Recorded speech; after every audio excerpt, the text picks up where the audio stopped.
show. Yeah, that's it. Well, you know what? Don't worry about it. You'll be fine. Hey guys, welcome to the first ever Rugby Pro Academy podcast. Today I'm pretty excited to have Aaron Bancroft, who used to play in France, an ex-Kiwi. He's played everywhere from Northland, Canterbury, Highlanders, the Blues, and then he made his way to France. I'm looking forward to having a chat with him, seeing how he's going. He's living in Perth now, which is he's turned the corner. So hopefully he'll start going for the Wallabies, especially after last week. If you don't know who we are, we're called Rugby Pro Academy. We deep dive in everything rugby and rugby league. Make sure you subscribe so you get notified when we have another podcast. I'll introduce you to Aaron. How you going, mate? I'll put you on screen. Big fella. How you going, mate? You didn't tell me it was the first one, man. It's a bit of pressure, eh? There's a bit of pressure. That's why I picked you. You're a good speaker, mate. You'll be fine. Good man. Good man. How you doing, mate? Thanks for coming on, mate. I just thought you might just want to tell you just a story about yourself and where you're from as well. Yeah, right. So I'm from a small town called Marlborough, which to Australian viewers who might not know, it's down the South Island, right at the top of the South Island. So Tasman's probably the rugby union you might associate that with. Little town, wine region, pretty small town called Blenheim. So yeah, grew up there. My folks, both Air Force, involved in the Air Force. So military family, and yeah, absolutely had a great upbringing there in the military sort of residential area. And that was where, sort of grew up there, ran a whole lot of other military family and their kids, and a really safe environment. We'd be over the parks to all hours, mate, playing footy and running around and on our bikes. So yeah, that's where I'm from, mate. Brilliant upbringing. Oh, great. Sounds unreal. Mate, where did you start? Was rugby always a big thing where you're from? Was it from the, when I was younger, it was always from age 4 to 5, you just go straight to rugby. There was no other sport. Is that the same there, I suppose? Oh, 100%, mate. Being in New Zealand, it's a big thing.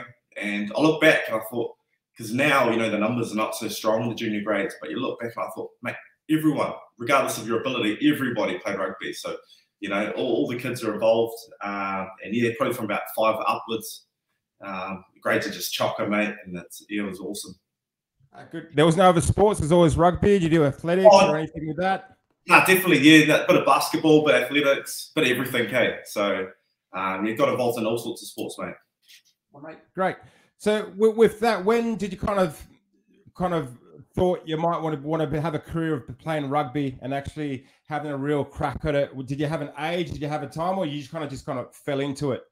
Yeah, I mean, there was definitely a point in my sort of rugby playing career, I guess you'd say, where I just started to get serious, and you kind of headlights went on like, oh, this could be a thing, hey. So for me, that was I'd come through the junior rep grades in Marlborough, just enjoying the footy with my mates, and it wasn't really about anything serious. Got into high school, and that's where things start to pick up. First 15 is a bit of a goal for you. You start playing with under 15s, and you kind of around a lot of other kids from different schools, and you're all playing for Marlborough boys. And then we actually had the New Zealand under 16 coach was a part of our sports academy, right? He didn't actually have anything to do with the first 15, so he kept quite separate, but he was the New Zealand under 16s coach. So it wasn't until I joined the sports academy for the school, and he kind of said, hey, what are you doing next year? What's the sort of, because I was 15 at the time, and I was going to play an under 16 tournament, and he just sort of shoulder tapped me and said, hey, because, you're sort of on the radar with what we're doing in New Zealand 16s, and that was like, oh, wow. That was really the first moment where it was like, holy hell. And then from there, I went to the New Zealand 16s tournament down in Dunedin, and managed to make the tournament team and the New Zealand trial squad, which was basically Northland and South Island kids, boom, the league from all that whacked into one sort of camp. So that was that for me, and that was massive opener, mate. So we went and met in the Palmy Institute, Palmerston North, which is the rugby institute. Great down there, yeah. Yeah, and it's a big indoor arena. There's hot and cold bars. There's a full accommodation wing. It was like wow, and I think from there that's where the sort of fire turned on for wanting more of that and backing your ability. Well, I've made it here. I can go to the next level. Yeah, exactly. And from there, from that 16, you made that under 16s teams. What happened there? Because you made the under 21s New Zealand squad as well. Yeah, so I went from I was a bit of an age grade superstar, mate, not to blow my own trumpet. It didn't happen so much on on the professional end. But so I went from 16s. We made New Zealand schools as a 17-year-old. So I made that for 2 years, and then I went and the next year I made under 19s. Yep. So New Zealand 19s, we had 2 World Cups. I made 2 campaigns, 2 years in under 21 New Zealand squad, and I made a divisional team as well. So, mate, great. And then by then you knew what you wanted to do.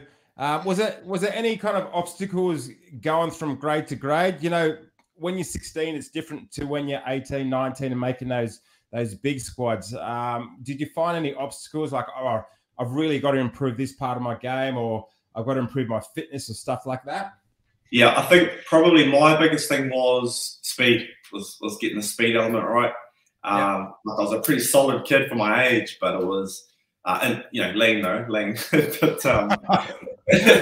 of course, he's lean. Yes. Yeah, it was about making sure I had enough quickness and speed.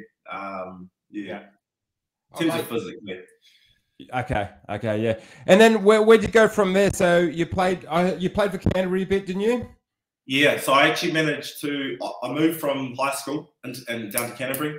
They wanted me to be a part of the Tasman thing, but my feeling at the time was just a bit young. They then just started up. It was all pretty raw. I felt like I needed further development before I could just throw myself into the fire like that. So I moved to Canterbury looking for more development and just to challenge myself. Played Bs for most of that season, mate. And then the last game they called me in, which was in Wellington.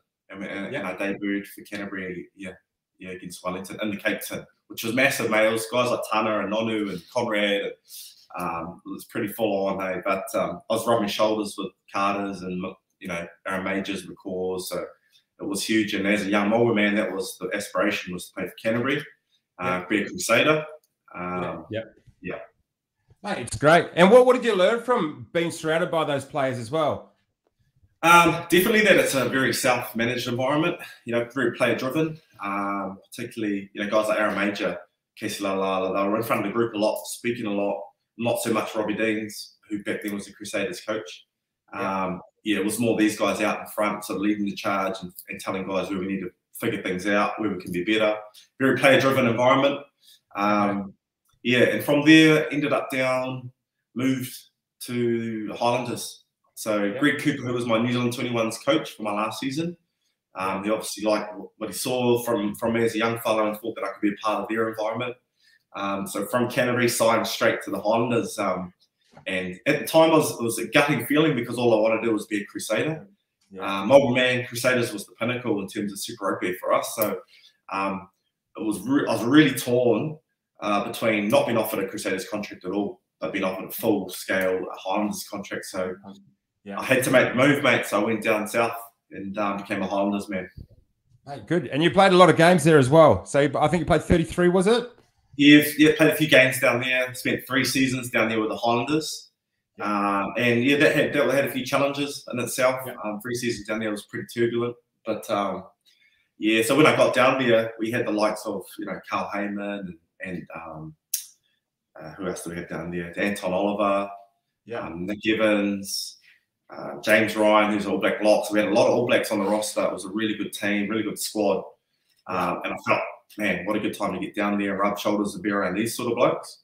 And then the following season, what happened was actually all of them left post World Cup. They all left, pretty much. All of these All Blacks left, and it left us in a bit of a rebuilding phase almost immediately. And as a young bloke, just come up from the Crusaders, I'm pretty raw out of Marlborough. I think that's, in hindsight, probably what I needed was a bit more mentoring and guys around me who I could kind of follow their suit.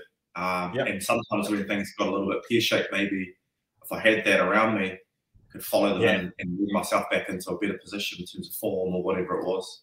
Yeah, it does help. And it's always going to be that young. It's quite hard. It's very hard. Was there a big difference between the way Crusaders did something and the Highlanders? Could you notice a difference straight away? I know you said the Crusaders were very player-driven. Was it different there? Did you find, not that one's better than the other, or do you prefer one to the other? I think with the Crusaders, obviously their success speaks for itself, particularly at that time. They were just winning everything, dominating everybody. Didn't matter where they played, away or home, it was the Crusaders show. And I think a lot of the teams were trying to emulate a lot of what they were doing. in the environment. So picking guys out and saying, what are they doing? What are they, whereas it wasn't really the answer. I think everyone was just so focused on performing really high level at their own role. Yeah. And then they build up from the backbone of that and working bloody hard, they build up a culture of success. And once that momentum builds and teams are stupidly confident, it doesn't, it's really hard to try and combat a team that's in that sort of position. So and I think they never really got that down in Highlanders to the same degree that they had that at Canterbury. They're trying and chasing their tail a little bit, but Crusaders just had that such a strong culture, mate. It was really impressive. Yeah. And how was it being like a country boy, being able to come to Australia and play in South Africa? What was that like? Do you have a highlight of something? And you're like, oh, wow, can't believe I made it all the way here? Yeah. So I think I was a little bit fortunate in the way that I was groomed through the 19s and 20s to go away and not be so overawed by the whole, oh my God, I'm in South Africa, I'm at Cape Town or, Durban. We got a little bit of an opportunity to play there in Argentina. Got over to Australia a little bit and played a few games against Australia schoolboys and whatnot, and Ballymore and that as well, which is bloody cool. Yes, cool. Yeah, great grounds, good memories. We won that one. But I think that conditioned me a little bit, mate. But it really is an eye-opening experience when you get over there and you're in Loftus, for example. It's an absolutely packed environment. You can't hear your mate next door to you. So if you haven't been exposed to that sort of environment, it can really shock you. A lot of teams, and when I was there, so when I got over there, I did tour South Africa, I didn't play. So I toured over with the Highlanders in South Africa, and Coops, who was a great coach, mate, and really worked hard with me. He'd strip me. I wasn't even in the match day team. He said, I want you to strip, I want you to go and warm up, get your mindset as if you're going to go out and play. And so I would do that. I'd be up there and get the feel for the environment and what sort of cauldron it was. And that for me, I think was really handy because it helped me prep, it helped me build and be ready for my opportunity. So that was really handy, mate, helping me deal and cope with that sort of stuff. Hey, perfect. Sounds good. That's the thing. You don't want, especially having a first tour and that to actually, it's great to go on that, but to be part of even just the warm up, seeing how other players deal with the pressures and all, the emotions, that it's good. So, mate, it's a good job for that coach did. And anything else with that? What was your going back to more of your kind of playing? What was kind of your strengths as an individual, and what did you go into games thinking this is what I've got to bring to this game? And what were you thinking of that? Was you training more going towards your strengths or your weaknesses? How did you kind of think about you as a player and what you can bring to the team? Yeah, so as a young fella, footwork was definitely my strength. Just in the backyard, running around the lads. So I had the footwork and everything. And the thing is, I got older, I just probably over-focused on other aspects of my game, my passing, trying to kick, which is important. It's all important. But you still have to try and work on those things that are your strengths. So I probably lost my way a little bit in terms of where my strengths lay and didn't practice it as much. So it became less a part of my game. Okay. And then as I got older, it was some of the coaches driving, hey, you kind of know that footwork, let's get it going, let's get your footwork happening. So I think it's really important. You got to develop your whole game, try and focus on your strengths and continue to work on your strengths because that's what will separate you and set you apart. Yeah. And that's one thing I noticed from you, even because we played in Carcassonne together, and like we used to train all the time on the weekends. Remember the old park we used to go down? We used to do the 200s and the 100s after. And I love that, mate. But mate, one thing I noticed was that hard work. We used to do the extras and that. And I always try to explain that how important the extras are. Yes. And those players I played with always had like 1 or 2 drills that they go to all the time. Were you the same with that? Do you have like a couple of drills you did probably throughout your whole career that you just kept doing over and over again? Yeah, I felt that when my fitness is at a really high level and I physically felt in tune. So, not like being cut like a Christmas ham, mate, but feeling in good nick. Physically, you're really fit, like we were, mate. We were smashing those lake sessions, Carcassonne there in France. Our fitness was through the roof, and I think that for me was probably interval running. Bloody hard, and it takes you quite a while to develop a real strong capacity for that sort of stuff. But mate, for me, when I really hit that, was in tune physically, felt like that's when I was at my strongest, probably. Yeah. Okay, perfect. And from there, mate, from the Highlanders, what happened then? You went to the Blues? Yeah. So I spent 3 seasons at the Highlanders, and then just felt I needed to change. I was a bit stagnant in that environment. Decided to sign up in Northland, actually. Yep. I had another coach who coached me in the under-21s before Cooper, Bryce Woodward, who was up in Northland. And I was sort of looking for a new opportunity. Highlanders with my target was wanting to resign me, but I was just kind of at the end of my tether there and decided I was going to make a move. So I went from the deep south right up to the top north, mate. So as big a move as you can make in a geographical sense in New Zealand. And the roster they had was really appealing to me. They had the likes of Rena Ranger and Jared Payne, played for the Lions, Ireland, Lockie Munro, Bryce Haynes still running around for the Blues. But really appealing backline roster, and just something that I thought, man, it'd be really good to be a part of that. Have a coach who trusts me and really wants to see me succeed and work with me. So moved to Northland. I had the season there, and then managed to send my way into the Blues wider squad for that season. What year was that? What year was that? Because I remember I was over in 2011, I think. And I remember the Northland. Just having a look at that back line. I was like, oh, that's quite tasty. It was about the same time, mate. Yeah, as you were trotting around there for Hawke's Bay. Hawke's Bay, yeah.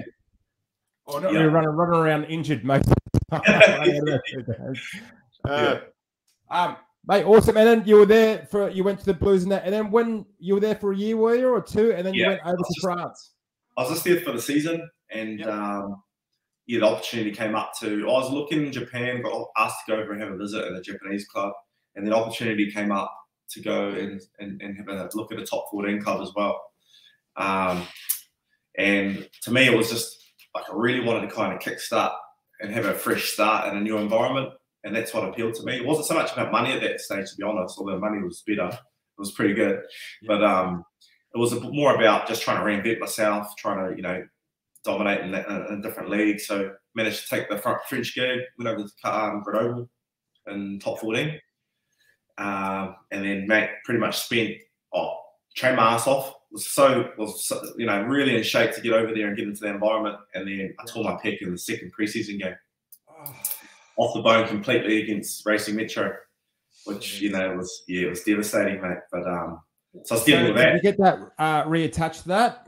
And that was was that year, pretty much? So they gave me surgery, full reattachment, and I remember waking up the next day in French hospital because French their medical system's pretty good, mate. You get really quick MRIs, surgery, everything gets done quick. So I wake up in hospital the next day after surgery, and the physios, it's like 6 in the morning. The physio's there already, like starting to get this, and I'm like, holy hell, still sort of drunk from all the fun, So they got it moving really quickly, and I was under pressure because I was only on a 1+1 deal over there. So I signed for 1 year and then optional second year for the club. So obviously injury's not going to help that situation. So I was really under pressure to get back in really quickly. So within 4 months I was playing. 4 months, wow. Within 4 months I was playing, and looking back now, if you said, was it ready? Were you fit to play? Nah, definitely not, mate. I'd come back into my sprint training and do all that stuff, and I was slow, no agility. Fitness was, I still had to develop my running fitness again because you can bike as much as you want, so it's not the same. So I had to kind of quickly get it together and try and get it back on the field, and that was my mindset. And I thought I was ready at the time, but looking back, mate, like there was a few tackles where I was on them, just probably slipped off, didn't have that strength to be able to just shoot ups. And it's a big deal to have that strength. And I think I don't know if you found the same in France, you felt the pressure a bit more. If you weren't if you're injured all the time, you could kind of just feel you're out of the loop. Like, what's going to come up next? I'm off contract. You can easily over there just get put aside very easily, and they won't even think about you again. Where I thought in New Zealand and Australia, they speak to you a bit more and tell you where you're at. Was that the same with your experience? 100% it was, and I know you dealt with that a lot, but within my first year at that club, felt like I was just a spare part, and they didn't really want me around so much. So I played a few games and wasn't great. I could put my hand up and say that was not my best footy. But everything, keeping everything in context, I'd just come off a pretty massive injury that is probably 8 to 12 months out of being back to your 100% best. But I was back in 4 months, super committed to try and play well for the club and earn my stripes and all these things. It just didn't pan out, mate. And that wasn't able to play good footy. And then once they said, "Oh, get him out," it was really weird because the French head coach didn't like me. I had an Irish guy there, Bernard Jackman, who was really good, mate. He'd sit down, do one-on-ones, be like, "Matthew, you did this really well." It was just like felt like back home in New Zealand and how we sort of go through a process of debriefing games. And he said to me, "Oh, you're going to start again next week, so we've got opportunity this, that, and the other." And then they named the team, and I wasn't even in the 23. So it was really like, what the hell? And the Irish guy would come to me and say, "Oh, it's really weird because in our meeting you were supposed to be playing," and he's just decided. You know, so you can deal with this sort of stuff, and it's really messes with your mind as well. I think going from France a bit, but it was difficult to deal with. And once you're on the outer, it feels like there's no coming back for you, really. And unfortunately, that was the end of my top 14 journey. Did you enjoy it in Grenoble, like the place? Yeah, I mean, it was a really cool city, and where they played Stade Lidigier at the time, beautiful, mate, surrounded by mountains, snow peak mountains. It was cold as a witch's tit. It was about minus 15 degrees where we would play in some of the, and then in the summer it would be 30, 40. So, but the city was cool. Really enjoyed being part of, I lived in an apartment, which is totally new for me as well. 25, 26-year-old. Took my girlfriend, my wife at the time over there. So it was a really cool off-field experience, and we look back and cherish it, So that was really cool. Unfortunately, I couldn't match what was happening off-field, on-field, and we got moved on and managed to sign with Carcassonne. With the big guy. Mate, good. It was good times. I enjoyed because we lived not far away, did we? We were about 10-minute drive away, just down that little freeway. I'm sure it's changed a lot now. Well, what do you think of Carcassonne, even compared, because Carcassonne was a Pro 2 where Grenoble was a top 14. Did you find that it was a lot different just between those clubs? It was definitely a step down in terms of professionalism. I think I'd signed at Carcassonne as a opportunity because they're a really ambitious club. That was the chat coming out of the club as they're signing these guys, and they're really ambitious to move up or really push and play good rugby. So to all of us, it was like, oh, maybe we sign there and there's an opportunity to get back into a top 14 club or playing good rugby at a strong D2 club. So that was the option that I was sort of looking to take, is to get in there, get an opportunity to move away again or move up with them. Would have been really cool. But it was definitely a step down in professionalism. I think the physio side of things and everything like that was pretty bad. There wasn't a lot of faith there. I was in there every day. I was I think I played 2 games the whole season. I don't think they were helping you much, mate, because you didn't get on the field much, unfortunately. But it was pretty bad. And then the fields we were training on, because I think you had calf problems. The fields we were training on were horrific. It was pretty much a cow's paddock at the back there. Which didn't help. We're training like a bloody dungeon for the gym. Yes, the gym, yes. And they weren't particularly motivating either, the trainers. So, it wasn't a good experience in terms of a rugby environment, particularly from what you come from. It becomes very frustrating, and then you kind of internally get pissed off and frustrated, and there's no real way of venting it or getting it to be better, because it just is the way it is in France. There's no point trying to change things. So exactly. That's it. But the city again was cool. Another experience. We're down the south, which is pretty different to the northwest where we were. The south was beautiful, rolling hills, green, sunflowers. The plage, the beaches just down the road. The wine's good. There's a castle in Carcassonne. Was there. Barcelona's 2 hours away, I think. Barcelona on the weekends, if you wanted, you had a weekend off. You could shoot down to Barca. You could get across to San Sebastian on the other side. Narbonne beach is there. So it was bloody cool, to be there in the south, and people were really friendly. So off-field was really good. And you had the best neighbour ever as well with Joshy. Yeah, my next door neighbour, Josh the Tupu, who he played a bit in the force, and he played a bit in the Tucko as well. And then we actually moved in right next door to each other, which is really cool. The wives got to hang out a bit, and we actually had our daughters. We both had daughters over there, mate. Our first kids, and now I moved to Perth. Josh is just down the road, and it's weird how it works out, isn't it? Yeah, it is. But that was good times, because Joshy, remember the bar he did in his garage? Yeah. He made the bar. What was it? You helped him as well? Oh, mate, we because we're next to a construction site and they had all these pallets, and at the time it was all the old, Pinterest and Instagram rage was pallet furniture. So I knocked up a bit of a couch outdoor setup. He went the whole hog and built a bar in his garage.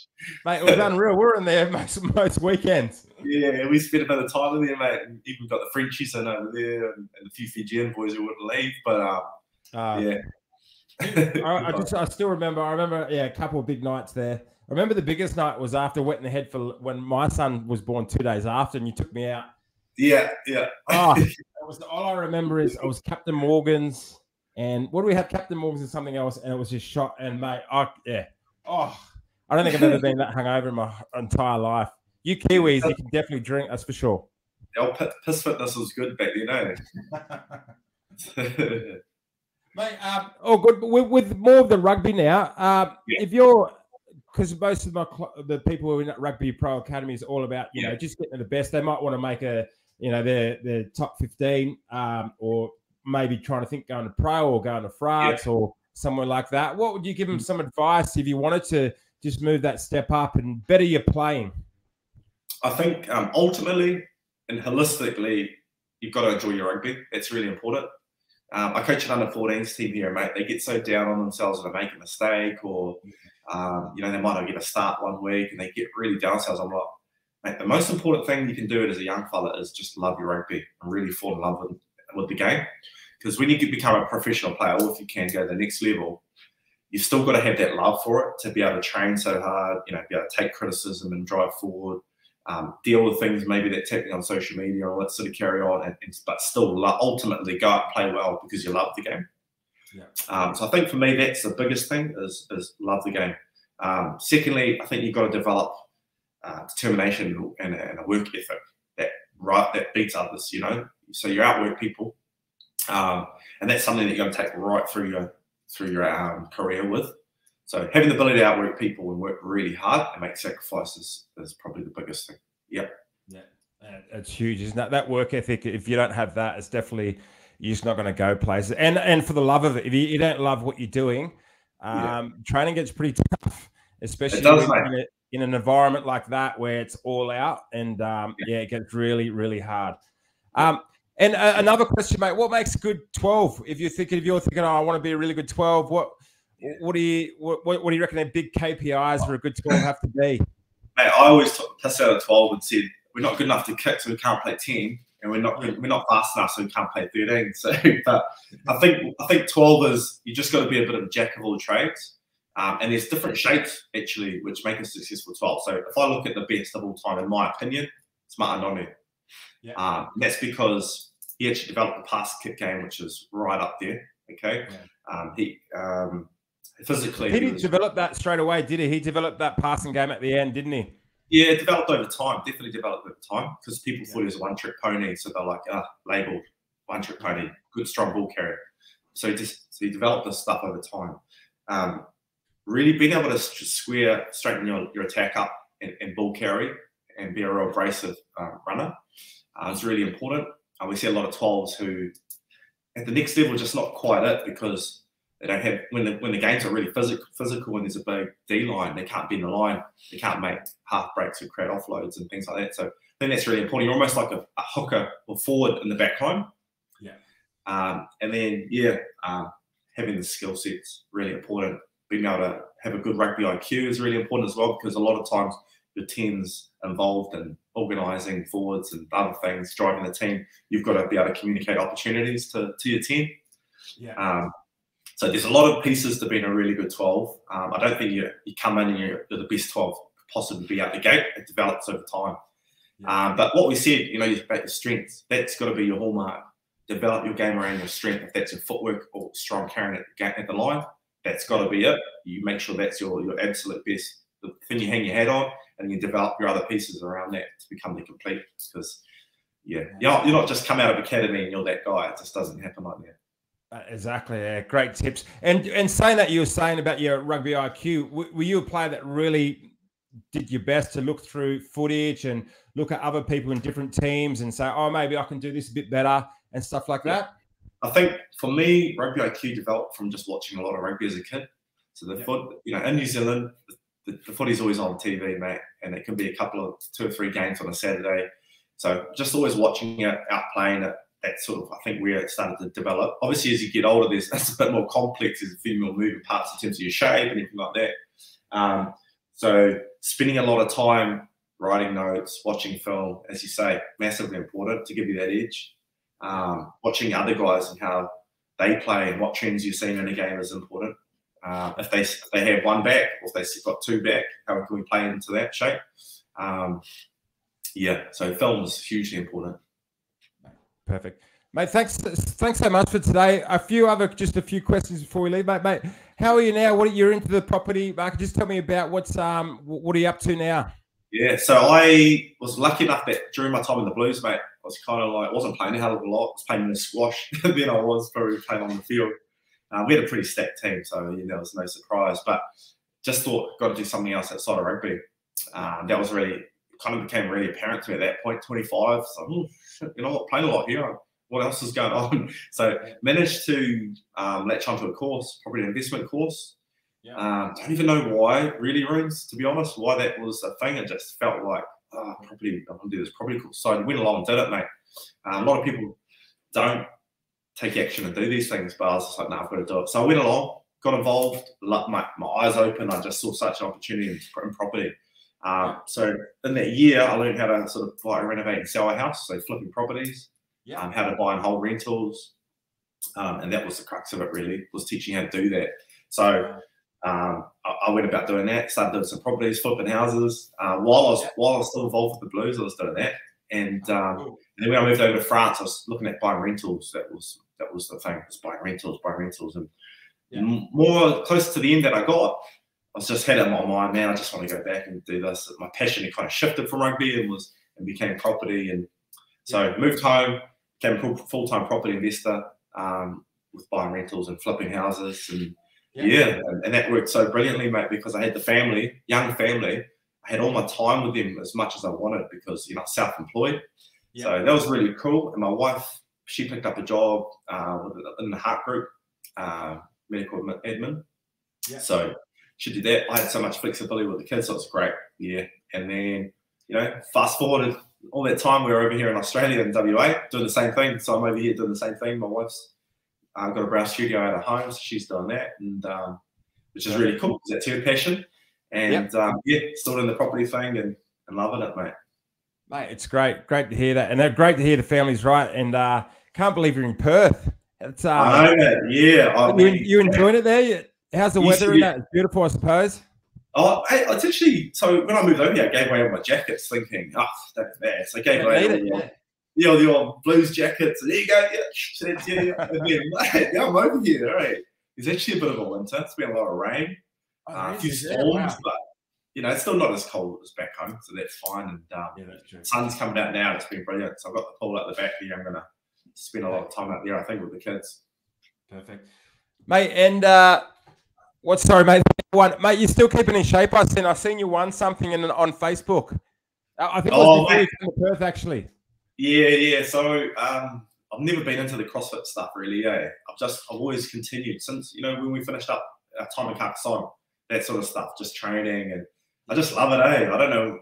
I love the challenge. I love going out. If I sit there and don't do anything, I just it builds up a frustration. I feel I'm exactly the same. Yeah. So, and as I say, you develop that over your career, but some guys who don't do it blow out. So I'm like, no, I'm not gonna be that guy. I'm gonna keep training. I've got to, and it's in me anyway. This rig up, yeah. I don't want to do it, mate. But so anyway, I ended up joining a gym there in South Auckland, and one of the guy you probably know, Ruben Wiki, runs that gym, and he's an absolute warrior. Someone who just runs himself over the coals, every day, in terms of his work ethic and what he does in these WODs. And so he kind of became my aging inspiration, I guess you'd say, in terms of how I would like to look and feel at that age, man. Like, holy hell, look at him, animal. And just his mental toughness and everything's amazing. So knocked around a little bit with him, got involved in the WODs and things with him, and then he just dragged me into these CrossFit competitions, and we're doing all this sort of stuff. So loved it, really loved it. I don't know if it's something that I could just focus on and have that as my sole focus, as that's the sport I want to do. But mate, it was so cool to go and do something different, challenge myself, rub shoulders and do wads with a bit of a legend, bit of a league legend, New Zealand and Australia. So, well, in the Raiders, he's a legend. So that was really cool, mate. Yeah, we managed to take it out, which was brilliant. And that was kind of the last wad I did before coming over here. So that was great. Good way to finish off. That's unreal. Same with Wiki. Like even before, I think 2007, 2008, the Canberra coaches game came over the Panthers. Right. Yeah. And it was just Ruben Wiki does this, he does this, he does this, and before a game, we support the Wiki, and it was something like you have to do it under 20 minutes, like 1,000-meter row. 20 burpees, and then 20 clean and presses, and then you go 800-meter row. To 18 burpees, to 18 clean, and you go all the way down to get to 0. And I was like, we used to hate it. You used to know it's coming, the Wiki, but apparently he used to do it every week. And we're just like, I don't know how he does it, but yeah, his level's got it all the way, even through the Sydney and that. It's unbelievable. Yeah, he still does it, mate. He still does it. I can attest to that. I've seen him, and if you go to a free gym session there, he's like, "What are you doing today, mate?" And you're like, "Oh, don't know. I might do a bit of." He's like, "I'll see you up. We'll get the roll right." You're like, so you know straight away what's coming, eh? But mate, he's the sort of bloke you just follow him into fire because he's such a leader, eh? And I really enjoyed my time knocking around with Rubes, and we're still really good mates. And when I go back to Auckland, I'll probably go back and get punished a bit more. But you really forge friendships through that hard work, man. And that's one thing as well. Very true. One thing for your viewers, if you can have training buddies and guys with similar aspirations, man, you can go a long way in terms of physical fitness. So, yeah. And with rugby, if you got a friend you can come up with, like coming through the ranks, I just find, and you both train as hard as you can, you're a tight knit unit. Yeah. It just pushes you even further. Agree. Yeah, totally agree.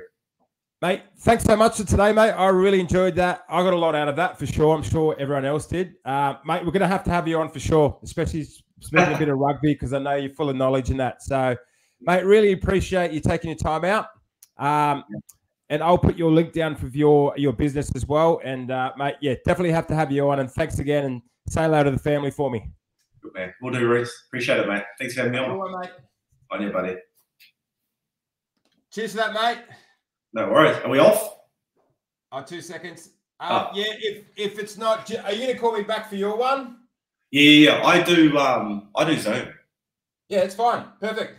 Do you want me to do you want me to use this or? Yeah, use that. Okay, sweet. Give us a call and I'm cool. Sweet, bro. All right, mate. I might have to get this set up, this bloody podcast setup you've got going on. I'll send you what I've got. It's not, I don't know. Yeah. Pretty easy. You're doing it on, and you're right, because yours is real clear. Mine's a little bit blurry, because apparently, here, I'll show you. Oh, you won't be able to see it. Wait there, 2 secs. I can't really get it. I'll send you a picture of it. All it is you get like a connection from the phone, put it in the computer, and it's called an app called Epoch or something. Yeah. You go through the app that goes straight to the computer, but the camera's on here. Oh yeah. I'll do Zoom anyway. I'll do Zoom 10 times better. Yeah. Cool, man. All right, I'll see you later. See you soon.